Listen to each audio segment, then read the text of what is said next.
June 20, 2010. Hundreds of fans gathered at the Knysna training ground and were greeted by a full French squad who posed for pictures, signed autographs, shook hands, refused to train, climbed back aboard their bus and pulled the curtains. The World Cup is prime time for a meltdown. It is a tournament tradition, as this week's Spanish rendition demonstrated. In 2010, it was the French player rebellion that captured the public's attention. There was one insulting word, but no one knows whether that was directed at Domenech or at the game plan. And no one ever will. Cava, Nicolas Anelka, France's struggles began long before they even arrived at the World Cup. Thierry Henry's notorious handball in the playoff versus Ireland was a required measure because of a weak qualification campaign that saw Raymond Domenic's side lose to Austria, draw with Serbia and Romania and limp past Faroe Islands 1-0.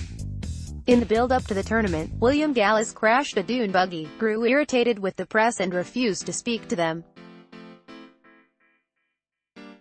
Lassana Diarra pulled out of the squad due to a mysterious medical condition. Franck Ribéry became embroiled in a prostitution investigation. Henry's act was not rewarded by Domenech, who dropped him for their opening World Cup game against Uruguay in favor of the explosive Nicolas Anelka. It was his inclusion that would ultimately ignite the rebellion. The primary lingering concern for France was the unsatisfactory conclusion to the 2006 World Cup. Zinedine Zidane's headbutt sending-off was a contentious end that simultaneously provided lofty expectations of a World Cup final appearance whilst also ensuring any subsequent controversy would be intensely scrutinized. Prior to the World Cup, midfielder Yoann Gourcuff was hailed as the successor in the French press. However, an internal feud in the squad saw senior players approach Domenech and encourage him to start Diaby instead. Even they were unsure what the outlandish manager would do, given he was known to sometimes choose players based on their star signs.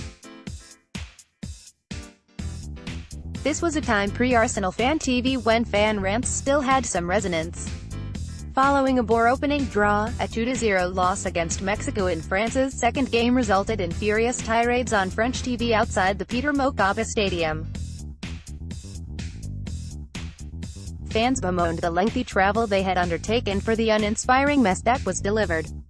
Inside the ground, Nicolas Anelka undertook similar practice, allegedly confronting his manager over his halftime substitution. "Go fuck yourself, you dirty son of a whore." The French media carried reports of the altercation that morning.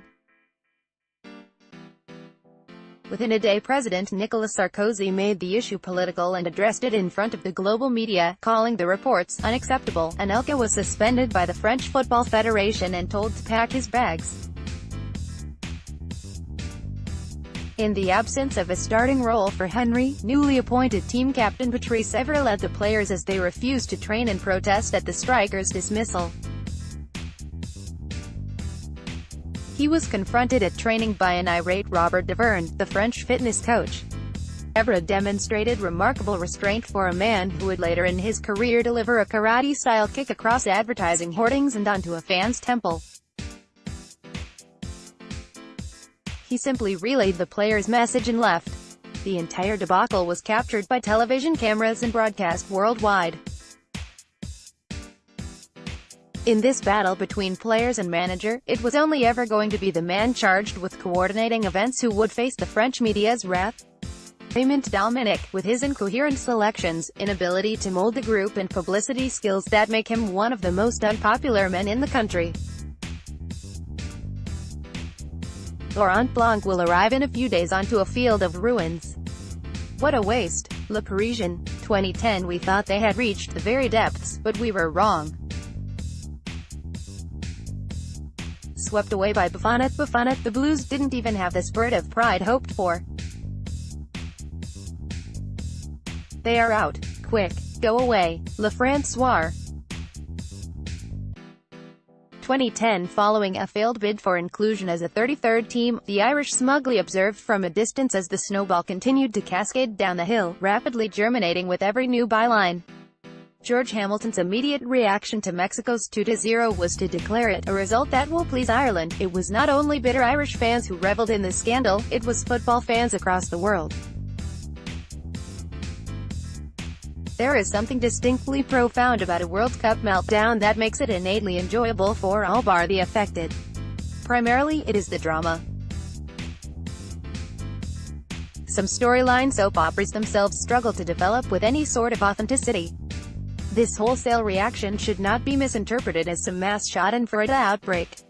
There is a simple explanation, a subconscious reassurance in these developments. It lies in the suicide paradox. This is a behavioral phenomenon explored by Malcolm Gladwell in his book, David vs. Goliath. Gladwell compares the suicide rates in countries where citizens declare themselves to be very happy, such as Switzerland, Denmark, Iceland, Canada, to countries like Greece, Italy and Portugal whose citizens describe themselves as extremely unhappy. It turns out there is a substantially higher rate in happy countries than unhappy ones. The reason for this is straightforward. To be depressed in a place where most people are unhappy ensures you do not feel out of place. It is reassuring. The inevitable comparisons to one's fellow man are easy to take. Yet to be sad and surrounded by happiness, comparing yourself to a wealthy neighbor driving a sports car and living the high life, only compounds one's unhappiness. The World Cup is the biggest stage of them all. It is jam-packed with iconic figures who routinely confound, dumbfound and spellbound onlookers. Therefore, there is a curious comfort in any obvious signs of collective weakness. These astonishing performers are privy to the same petty contests, outbursts and embarrassments as the rest of us. Suddenly we don't feel so inferior. That is a good thing. A man well capable of summarizing inferiority is Eamon Dunphy. This was his task in the immediate aftermath of France's collapse and he dutifully delivered. I don't care about the Paris stuff, I really don't. I think they'll go home to a very hostile reception from their own supporters and I think they should as professionals be ashamed of themselves. They didn't play with any spirit tonight, no unity of purpose. The remedy, according to Dunphy, was attainable. The French just needed to be more Irish and they could have avoided the embarrassing exit. Not just like the wonderful Irish players, but like the wonderful Irish pundits, like Dunphy himself. The attitude of the Irish players every time they play for Ireland. They are brilliant, their attitude is great. They want to play regardless of the managers, regardless of the handicaps. They take pride in playing for their country. This comes down to the players. Even what we are doing here tonight, and all the people with us. Whatever job you do, Bill, you have to take pride in it. The best people do take pride in their work. See also, TV review, Brian Kerr captures true meaning of the World Cup on Remarkable Day.